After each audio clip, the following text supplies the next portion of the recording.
Every day on There's No Taste Like Home, Chef Gino D'Acampo will take 3 family cooks and the recipes that have been passed down through their families from generation to generation, out of the home and into a professional kitchen.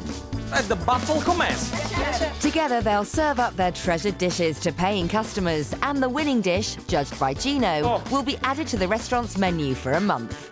This is absolutely cooked to perfection. To prove That there is no taste like home. on today's show, a classic recipe from Louisiana full of flavors from France, West Africa, and America's Deep South that's been a family favorite for nearly 200 years. It's just a family recipe. I mean, this thing's gonna, like I said, go back 1800s or so. I mean, it's more names than I could ever imagine. A hearty stew regularly enjoyed by Winston Churchill, who, whilst at Downing Street, claimed it to be one of his favourite meals. She was a kitchen maid, and she always went to Downing Street because he just didn't like the meal in the Houses of Parliament. And a traditional Jewish recipe that originated in Romania travelled to New York and is now a treasured family favourite in Devon. Sometimes it brings tears to my eyes when I think about it because your memories are bound up in these recipes. I remember my mother, my grandmother, the people that are no longer here, and I get emotional, yeah.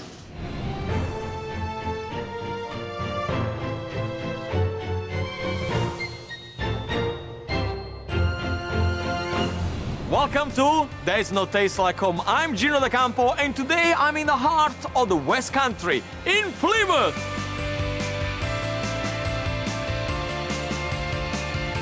Now, Plymouth has ancient roots, from Bronze Age settlers to Romans. And in 1620, the Pilgrims' fathers, they left Plymouth to find a place where we now know as United States of America. With a place steeped in history, today's dishes will not disappoint you. I've brought them to this beautiful restaurant where very soon they're gonna cook their beloved family recipes for paying diners. But remember, they never cooked in a professional kitchen before, which, by the way, is completely different from cooking from home. Would they still be able to prove that there's no taste like home? I'm gonna go in and find out. Time to meet today's cooks. Al Harris is creating great-grandmother Alberta's gumbo, served with rice and hot water cornbread. Sue Edwards is cooking Nellie's braised beef stew with carrots, dumplings and roast potatoes. And Meryl Salter is making Grandma Mary's Jewish chicken soup with matzo balls.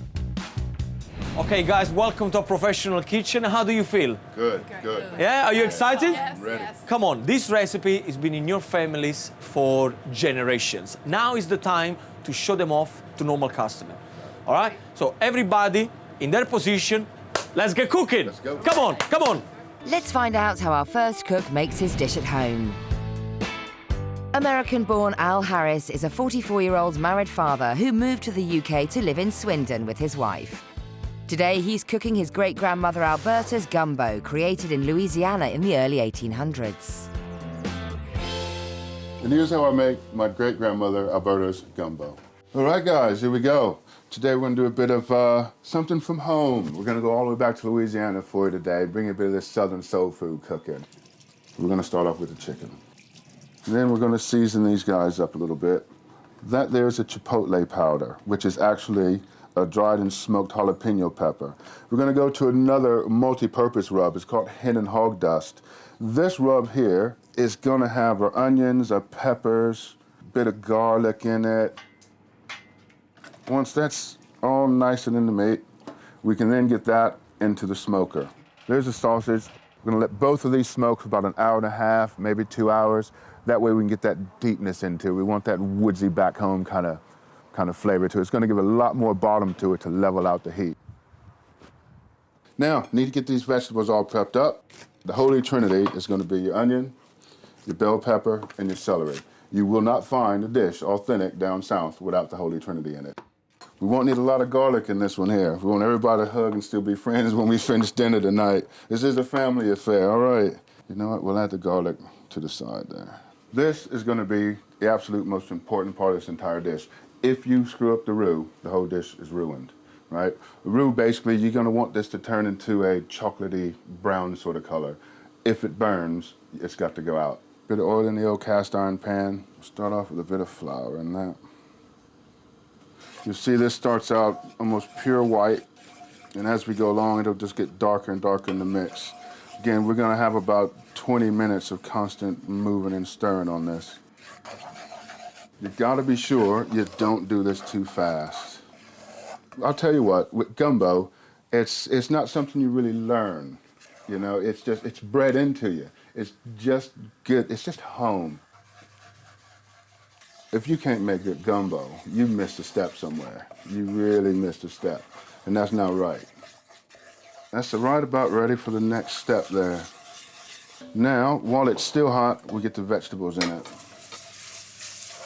Now it's chicken stock time. We're gonna let that simmer for about 15, 20 minutes or so.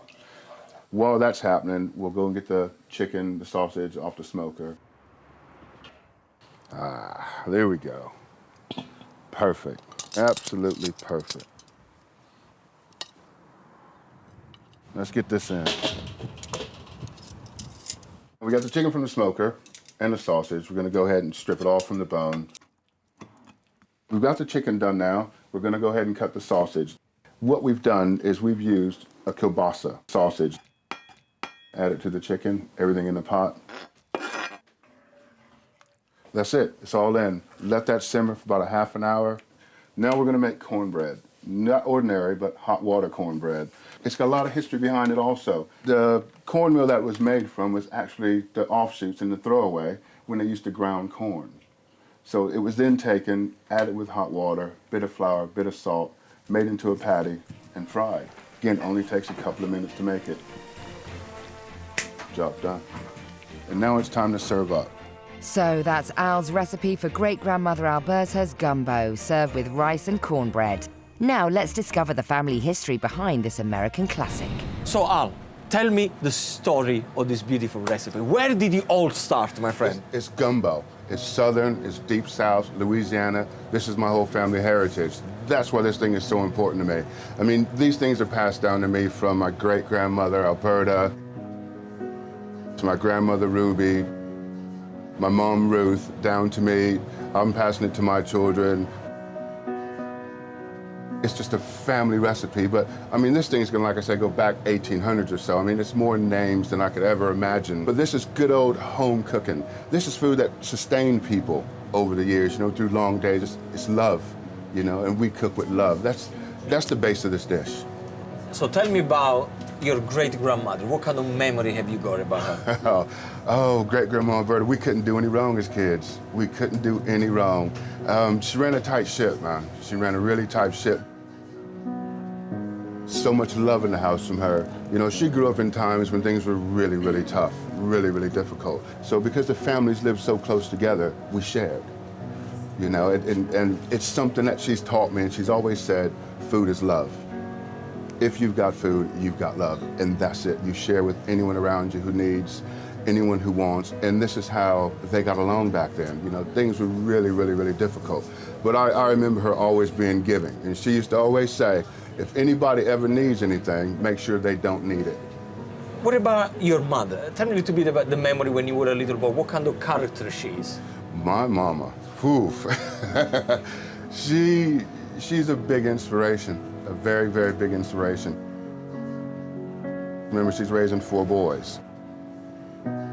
She's raised us to be independent. One thing she said is you'll be able to cook, you'll be able to clean, sew, knit, just everything. Then you worry about raising your family. If you can take care of yourself, then you can take care of other people. Then you can take care of other people. Is it one of these recipes that whenever you cook it nowadays, it reminds you of your mom and dad and grandfather? You know, you're making it a bit hard on me because I'm thinking about it now, to be quite honest. I miss my mom, I miss my dad, you know, my brothers and everybody. But these things bring back smiles, man, and good memory. I brought things with me today that I'm gonna cook with that reminded me of home. So those little things in itself, yeah, and I get to share that on an entire different continent. You know what I mean? And for people to like my food and understand it, I don't have to win today. I just want it out there. So Al is under control then? I'm always under control, baby. You can't look this good and not be under control. Come on now, come on. Al starts the gumbo by preparing his key ingredients, and despite a cool, calm and confident exterior, he has one major concern about his dish. Been doing this for years and years and years, so it's gonna roll right through it, get it all together. The only thing I need to make sure I get right is the roux. That's the most important part of this dish. After that, we're just gonna toast. What a fantastic start to the show, a dish with full of history. But you know what? We haven't finished yet. I've got 2 more cooks to come, and they both have a dish to die for. Coming up, we shall fight them in the kitchens with a stew once cooked for Winston Churchill. A Jewish recipe full of home comforts with Romanian roots. 1 gumbo, 1 soup, 1 stew. Yes, chef. And our 3 home cooks feel the pressure as lunchtime service looms. Yes, chef! Yes, Gino? Come on. Welcome back to There Is No Taste Like Home, where today I'm in the beautiful port city of Plymouth in the West Country. Today I've got 3 amateur cooks working here in this professional kitchen, preparing their family dishes for lunchtime service. Now, before the break, we met our first cook, but now it's time to meet our next competitor and find out how they make their dish at home. 68-year-old Sue Edwards is from Hatherley in Devon, where she lives on the family farm with daughter Emma and grandson Harry. Her dish is one that has graced the plates of Downing Street, Nellie's braised beef stew with dumplings. This recipe has come from Sue's mother, Helen Nellie Edwards, who cooked this dish for Winston Churchill in the mid-1920s. This is how I make Nellie's braised beef stew and dumplings. I've got some top-class braised beef that we have trimmed, and I'm just going to cut it up in smallish chunks. Next, I'll peel the onion. In the winter, I cook this more or less once a week. Now I'm going to bring it up to the boil and let it simmer for about 2 hours. I've put about 12 ounces of dripping to melt, and now I'm putting in the pre-cooked Maris Piper's potatoes. And then half an hour there, then I will turn them around to cook the other side. I'm now going to slice up the mushrooms. I'm now going to slice up the carrots. Now I will make some dumplings. These are my mother's old scales, and they must be about 30 years old. I keep on threatening to throw them away, but they still do the job. Now I'm going to weigh out the suet. There we are, 4 ounces there. I will put a little pinch of salt, mix it all together. I'm just adding a little drop of water at the time to make a soft dough, and now I'm going to part them up. I'll just put a little bit of flour on my fingers, and I'll roll them into little balls. I think I'll try and make about 6 little balls. There we are, ready to go into the saucepan. Well, I like to cook them for about 20 minutes or more, just till they swell up, like, you know, they'll fill up the saucepan there then. So now I am adding my beef stock that I've thickened up with gravy browning and the self-raising flour. Now, after I've added the beef stock, now all the other elements are ready. And now it is time to serve up.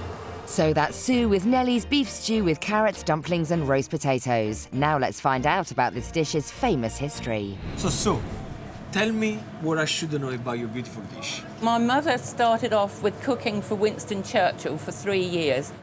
She was a kitchen maid. She always went to number 11 Downing Street because he just didn't like the meals in the Houses of Parliament. Churchill enjoyed Nellie's home cooking so much that she frequently accompanied him in his open-topped car, travelling from his home Chartwell to 11 Downing Street, where she would provide him with up to 3 meals a day. High praise from a man famed for his appetite as well as his bulldog spirit. If this dish is good enough for Winston Churchill, we shouldn't have any problem with customers today then. It's a good old traditional dish that's really good and wholesome and really fills you up. My mother, Nellie, she came to Devon. She met father, and then from there on they took over Brickyard. When I left school in 1957, things were really hard then. Money wasn't very plentiful. Father couldn't afford to give me any wages, so he told me to keep a pig.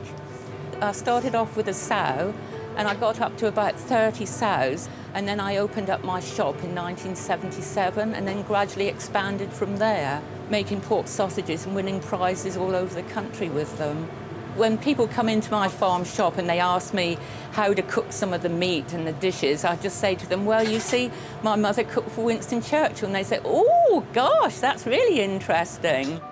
What would it mean to you to win today? Well, my mum and dad would be really proud of me to know that if I was here cooking for paying people, cooking this good old-fashioned dish that's really tasty. Sue begins her preparation today by dicing the beef and hopes that her dish will gain the same reaction from the diners as it does when she presents it at home. I've cooked this dish so many times at home and everyone loves it, so I'm just hoping that the diners will enjoy it as well. Another great history lesson going on our menus today. I'm getting really excited. But we haven't done yet. We have one more cook to go. Yes! Originally from New York, 60-year-old Meryl Salter runs a bed and breakfast in Horsham with husband David. Today, she's cooking up a dish with a rich history, Grandma Mary's Jewish chicken soup with matzo balls. This dish goes back at least 150 years and was passed down from Meryl's Romanian great-great-grandmother, Mary Rose. This is how I make Grandma Mary's chicken soup with matzo balls. Every Jewish mother makes chicken soup. It's Jewish penicillin. If my kids are ill, if a friend or family is ill, you make chicken soup and you take it round. We always had chicken soup when I was a kid growing up. My mother made it every Friday night. So to begin with, I'll make the matzo balls. The Jewish word for it is knedlach, but matzo balls is much easier. So to begin with, I separate the eggs. It's here.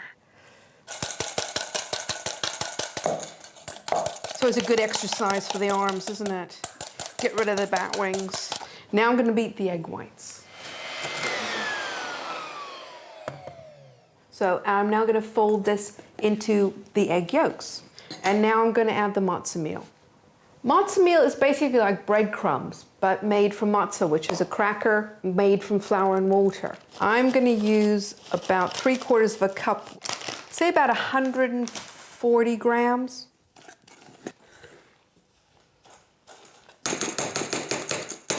So now I'm going to leave this in the fridge for about an hour, just to settle down. So I'll just put these here in the fridge. So here's my vegetables. So I suppose we'll start with the onion. So it's not a terribly precise dish. You chop your onion up and it'll all go in. So now I'll add the chicken to this. This chicken is about 2 kilos. Now I'll add a bay leaf and a stock cube and some salt. So now I'll let this come up to pressure and I'll turn the temperature down and it'll cook for 20 minutes.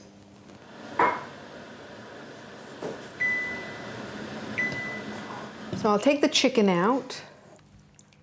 It does smell so good.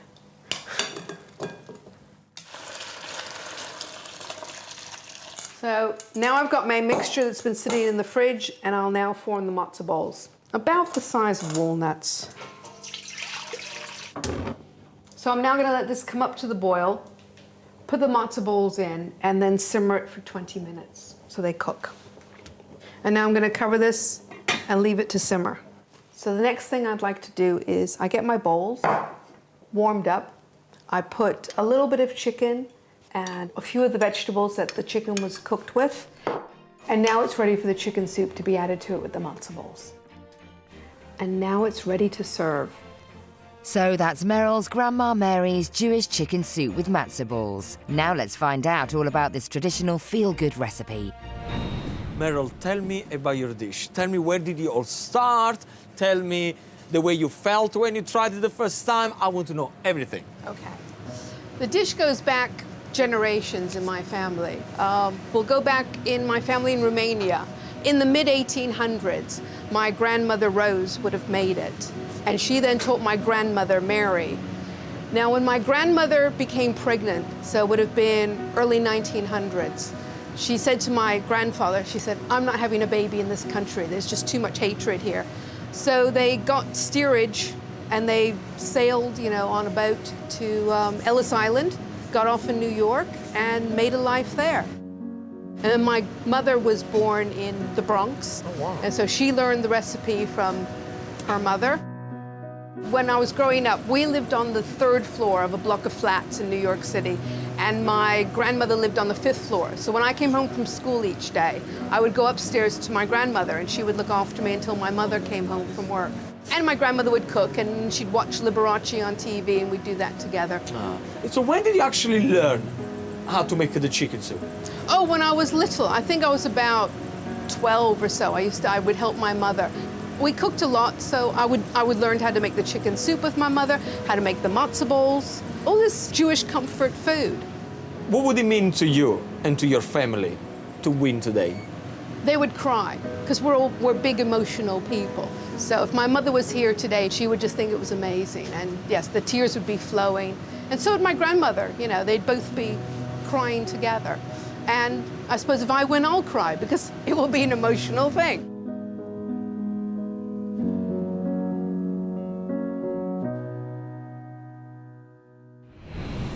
Lunchtime service is closing in, so Meryl starts her soup by shredding the chicken off the bone. She hopes to match her grandmother's standards and create a chicken soup to make the family proud. I hope I get the chicken soup done as my grandmother would have made it and to make everybody proud. But my fear is that not getting it chilled and not getting it skimmed enough, so it might be too greasy going out. So let's just hope that it doesn't happen. Sue is at the critical stage of tasting her stew, but a beef stock from home has added a winning flavour. Taste all the lovely juices that's come out of the braised beef and also the juices that's come out of the onion. It's a lovely combination. And I've thickened it. I've actually cooked it in some beef stock that I'd prepared last night. Al is keen for the good people of Devon to taste his dish and swap the traditional flavour of the Southwest for the American Deep South. Really, really want people to enjoy my food. It's a bit of my heritage. I get to bring it over with me from America to England. It's just gonna really, really feel good to get it out there and let other people see what we do. So the menu is finally completed. 3 amazing dishes that come from all over the world. My 3 home cooks are nervously preparing their family dish, and very soon we're gonna find out what the people of Plymouth are gonna think about their dishes. I need 2 soups. Coming up, Can I help you out? service has our 3 home cooks in a spin. Can they stand the heat of the kitchen? Come on, bring it on. Everything is so hot here. Welcome back to There's No Taste Like Home, where today I traveled all the way down to the West Country to find 3 home cooks all desperate to show off their dishes. We are now on countdown to lunchtime, and my 3 home cooks are busy preparing and making little touches to their dishes. So now I'm going to check on them, and while I do that, let's remind ourselves what's on the menu today.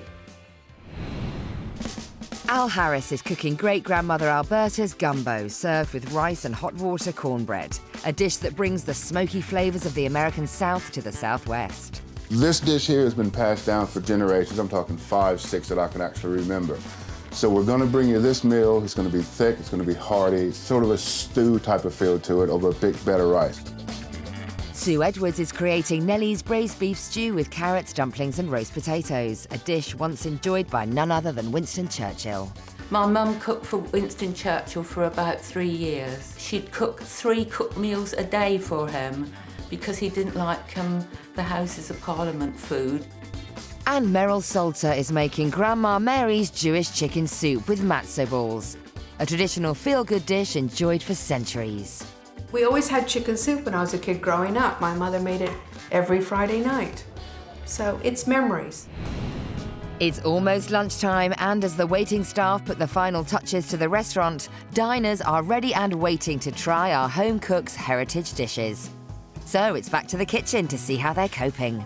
It'll all be definitely ready. The carrots are on and the roast potatoes are more than half done. For service, I've got to do the hot water cornbread. That's going to be all done by hand, and I'm going to have to do that as the orders come in. They need to go out nice and steaming hot and very crispy. If they sit around too long, 4 or 6 minutes, it's over with. I've got to start over again. We're not going to do that today. When I think about service, I inwardly panic, but I am going to keep a cool facade. I will look as though it's not a big deal, but I am terrified. At what stage are you now? You know what? That finish line part right there. Okay. All I've got to do now is I'll get the chicken in. We've got that all cooked down now. It's ready to go in the pot, infuse the flavors. That's it. And job done. Yeah. So, have you got everything under control? Yes, definitely. The roast potatoes are in the oven, and the water's heating up For the carrots. It needs to be absolutely spot on. Oh, definitely. Okay. Yes, I'll have it ready. So, Meryl, are my balls floating? They are floating, see? It's beautiful and fluffy, nice. And I can see that there is not a lot of fat Nope. on the in the chicken soup. Very nice. Oh wow! You are the master of a chicken soup, then.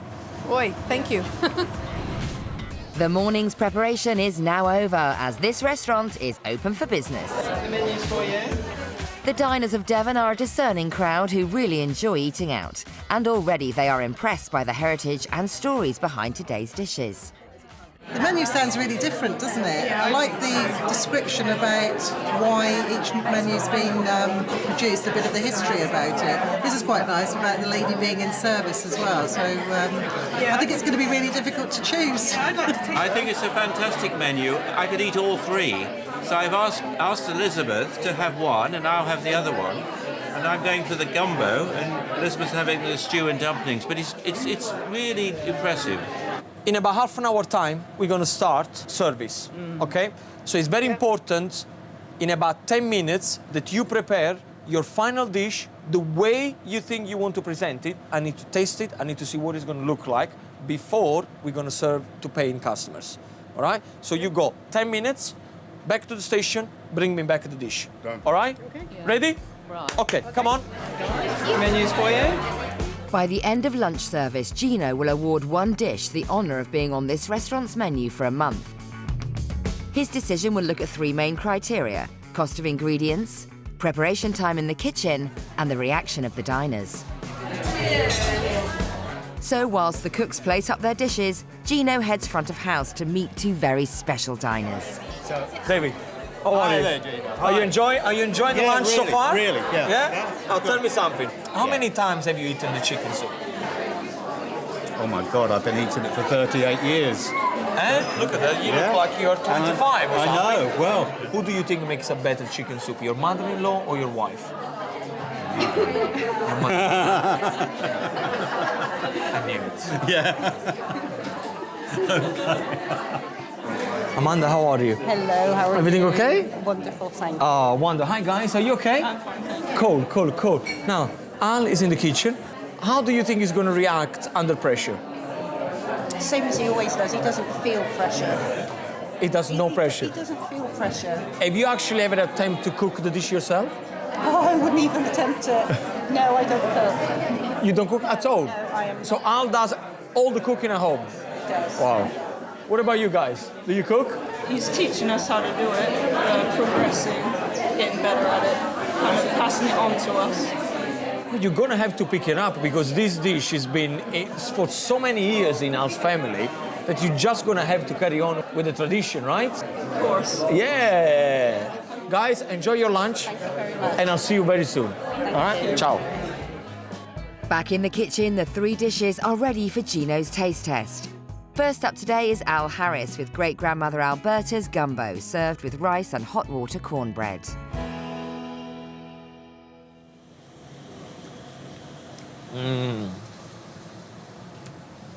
I can understand now why Al said soul food. You really get kick in the back of the throat, a bit of spiciness.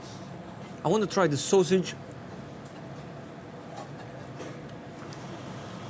The only thing that I'm hoping that the paying diners are going to really understand and give it a go to this dish. Then we have the water and cornbread. Good crunch around. Lovely. Next is Sue Edwards with Nellie's braised beef stew with dumplings, carrots and roast potatoes. course, we know that Winston Churchill was a very big fan of the stew. I'm going to imagine the stew, the beef is going to be all beautiful and tender.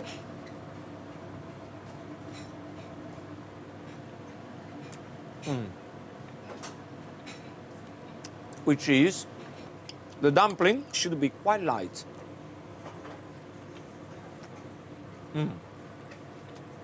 Good dumpling. The potato, they look magnificent. I've got a little tip to give Sue, but I'm expecting this one to be absolutely amazing. Oh, and they are. They are. But we're gonna have to do something with presentation. So, are you okay? Yes. The dish is absolutely great. The only problem is presentation. And what we are going to do is to separate, okay, all these ingredients. Right. We're gonna put the stew in this dish here, Yeah. okay? On top of the stew, we're gonna put the dumpling. Yeah. And then the carrots and potato, we're gonna separately put them on another dish. But doing that, Yeah. of course, the potatoes, they're not gonna get soggy on the bottom, and the carrots, they're gonna be nice and bright. If you can serve it like this, Right. slightly in a different way, we are on a winner. Oh, right. Okay? Okay. Thank you.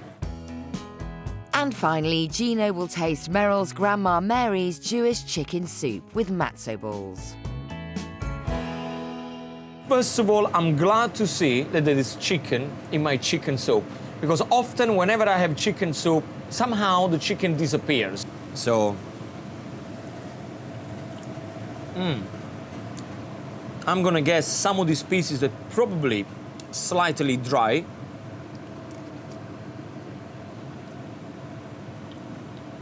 No, I'm wrong. They're absolutely beautiful. The matzo balls, they look slightly hard. I don't know why. I was expecting them to be very fluffy, but Meryl, the soup is amazing. Good. Thank But you. can I say something? I don't understand why the matzo balls is so hard. Why not? I think maybe I didn't cook them long enough. So I've got some cooking longer. Okay. And these might have just come off a little bit too soon. Do me a favor, cook them for another 15 minutes. We Okay. don't have long before lunch, and I'll try them again. Okay. And if they're still hard, we're probably gonna steam them. Okay. I like it. With the matzo balls back in the pan, Gino is happy with the dishes and allows service to begin. In about 2 minutes' time, we're gonna start with service, okay? It's very important, whenever I shout to your dish, you're gonna have to shout back at me. I need to know that you understand the order, okay? So, whenever I say chicken or any other dish, you say, yes, Gino, or yes, chef. One of the two, just let me know how long is it gonna take to serve it, because I have to coordinate all the dishes together to go to one table. Have I made myself clear? Yes. Chef. Yes. Let's do it again. Have I made myself clear? Yes, chef. Okay, very good. Very loud, because it's gonna be very chaotic in here. All right? Everybody back to the station. We're gonna start in 2 minutes. Right. Come on. Hi guys, are we ready to order? Can I have the gumbo, please? What can I get for you, sir? I'm going to go for Grandma Mary's Jewish chicken soup, please. And I'd like the beef stew, please. Okay, guys, we have the first order coming. 1 gumbo, 1 soup, 1 stew. Yes, chef. Yes, Gino. Come on, let's put a bit of soul in this gumbo. All day long, baby, all day long. There we are. I need 2 stew, I need 1 soup. Yes, chef. How long for this gumbo? 30 seconds, chef. Them here. Beautiful. Can you do me 2 more stew? Remember to talk to me, yeah? Oh, yes. Yes, sorry. Gino, or yes, chef, otherwise I have no chef. idea where you got it. All right. Okay, in 30 seconds I need a soup. Yes, chef. After a frantic start, the 3 beautiful recipes are served to the diners.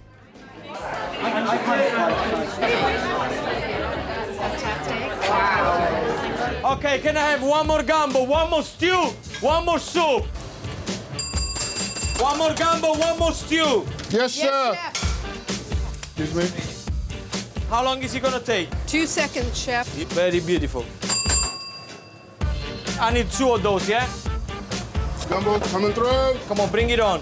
I need 1 more stew. Everything is so hot here.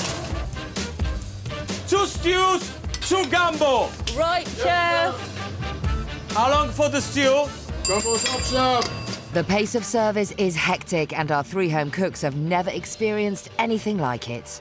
I've ordered the gumbo and it's very, very tasty. The sauce is delicious. And there's lots of meat in it too, so really pleased with this. I had the chicken soup, which was absolutely delicious. The presentation was fantastic. It was very colourful. I've got the beef stew, and I have to say the potatoes are absolutely amazing. They remind me of being at school when we used to cook, I think the dinner ladies used to cook potatoes in the old-fashioned way. It's really lovely to think that Winston Churchill actually tucked into this very, very same dish, you know.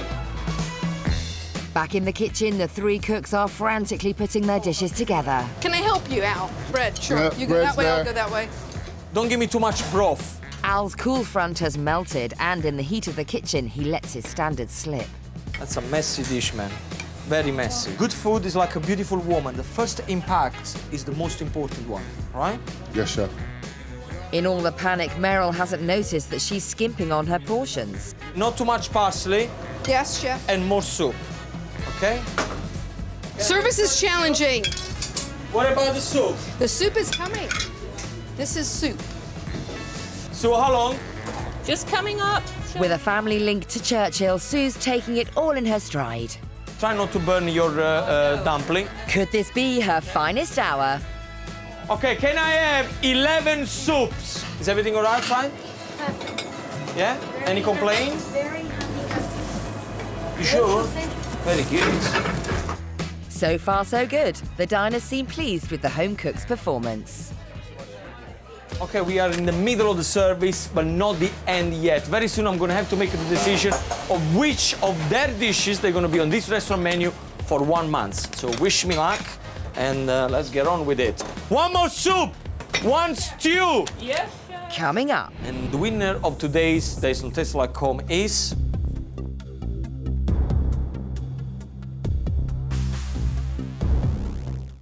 30 seconds, chef. That's cool, bring them here. I need 1 more stew. Chef Gino D'Acampo is on a mission to prove there's no taste like home. 2 stews, 2 gumbo. Yes, Gino. Yes, chef. Okay, in 30 seconds I need a soup. Yes, chef. He's found 3 home cooks with 3 historic family recipes. Together, they've taken over a restaurant in Plymouth, Devon. The restaurant is full to capacity, so the orders have been flooding into the kitchen, and the 3 cooks have only just managed to keep up with the frantic pace. 1 more stew. Come on, bring it on. Service is nearly over, and the cooks are all keen for Gino to pick their dish to feature on this restaurant's menu for a month. You're a beautiful woman, keep smiling. Beautiful, look at that. I need 3 gumbo, 2 stews, 1 soup. Yes, Yes, chef. Coming through, coming through, coming through, coming through. I need 22 more. 22 more. Yes. Oh, I haven't got all that. This is... No, Go on. you're just... Yeah, careful, because I can chuck men your size over my shoulder. Come on. This is the last one. Hooray! Oh, come on, man. I'll give you a few more. Thank you, sir. Well done, well done, well done. Thank you. Come here. So how you feeling? You okay? I'm feeling fine. Yeah. Now tell me, what do you think about the experience? Amazing. Yes, Absolutely that's right. amazing. Yeah? Was You it good? included. Yeah. Is this something you would do it again? Oh, yes, definitely. I'm always ready to do a challenge. Now we have 1 more thing to do. I'm gonna go for a drink. You guys need to clean up the kitchen. Bye-bye. Yes, chef.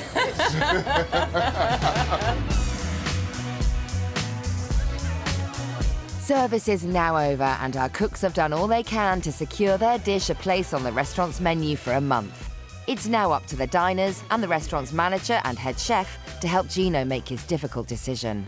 I had the Jewish chicken soup with the dumplings, which I really wanted to try because I'm quite interested in Jewish food. It's not something I've had before.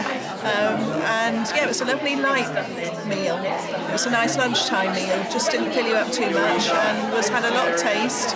And it sort of felt like a healthy meal as well. It was, it was just really enjoyable, just really nice and different.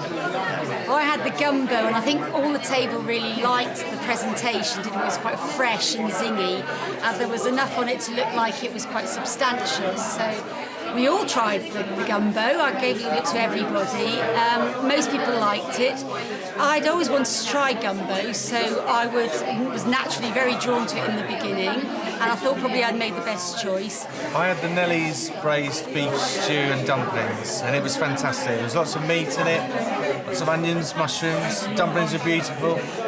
2 big roast potatoes on the side. I think fried roast potatoes maybe, but it was absolutely fantastic. And I can see why it was Winston Churchill's favourite. It was good enough for him, it's good enough for me. The diners are impressed, so which dish will Gino pick? Will it be Al Harris, who has created great-grandmother Alberta's gumbo served with hot water cornbread, a dish that brought the Deep South to the Southwest? I want you to know a little bit about me. I want you to know a little bit about history of the Deep South. I want a bit of that soul food, we're going to call it today, so that you can taste the history. Or Sue Edwards with Nellie's braised beef stew with carrots, dumplings and roast potatoes, a dish once enjoyed by Winston Churchill. What would it mean to you to win today? Well, my mum and dad would be really proud of me to know that if I was here cooking for paying people, cooking this good old-fashioned dish that's really tasty. Or Meryl Salter and her Grandma Mary's Jewish chicken soup with matzo balls, a traditional feel-good dish that's been enjoyed for centuries. Making chicken soup is memories for me, and I would be giving my recipe to other people, and they would be building their own memories around chicken soup. So that would just be incredible. So guys, did you enjoy lunch? Yes! It was good, was it? Yes! All right, what I want you to do, I'm going to introduce you the 3 home cooks, so big round of applause, okay? Yeah. Ladies and gentlemen, let me introduce you my 3 home cooks. Come on, guys!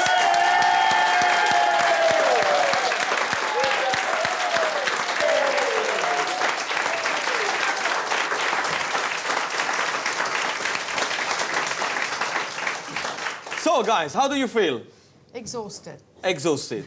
Is there an experience that you would do it again? Yes. Maybe. Yeah? Al, what do you think? All day long, man. Tell me, how do you feel in a professional kitchen? Because, of course, you've never done that before, so... I think it went really well. Yeah? Yeah, just slot right in. Yeah, I'm comfortable with it. I like it. First of all, let me tell you, I'm a very big fan of chicken soup, right? We had a little bit of a hiccup with you with the matzo balls, but at the end, we managed to put everything together, and it was a great day. You were very good during service, okay? Very, very, very quick. So, what can I tell you? I love the story of the beef with the dumpling that you told me about your mother, Churchill. You know, this stew was cooked once for Churchill. Al. Sir. You all right? Yeah, I'm good. Very good. Your great-grandmother Alberta's gumbo. Yes. I had no idea what was it. And I'm sure a lot of you that thought, you know, what's a gum? But during service, you had a lot of element on your dish. Oh. And it was great. Unfortunately, only one dish can go on this restaurant menu for 1 month. And the winner of today's Days on Taste Like Home is...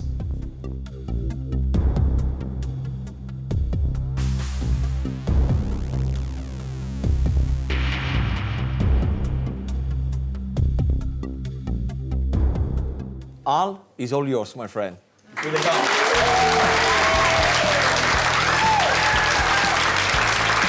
Come here.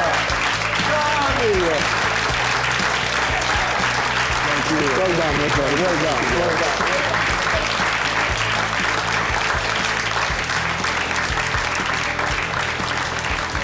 This is yours, and congratulations.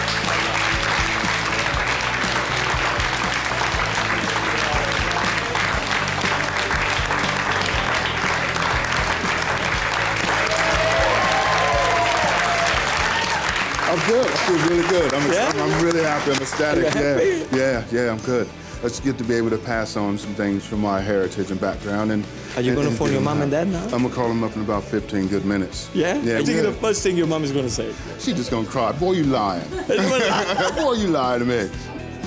Al's dish was great. I think it was a fair result. I think, you know, he did a great dish and he deserved it. Well done. I'm pleased that he won it because there was a lot of work involved. Good luck to him. The other girls worked really, really hard. They worked really hard, and they were pure pleasure to be with. Cheers. Yeah, good, honest, home-cooked food. You know, it sticks to your ribs, and you just don't forget it.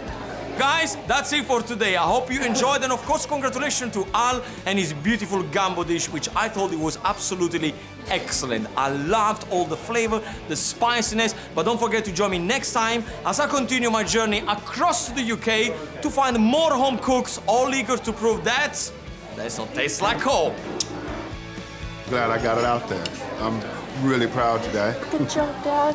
And I hope I made my kids proud. I think that's what's hitting me right here, you know. Come here, big boy. Yeah, little man did it all the way across the ocean. Yeah, I'm happy, really happy. Come on now. Thank you. So if you want to try the winning dish yourself, or perhaps you want the details or the recipes featured on today's show, the only thing you got to do is go to itv.com/foods.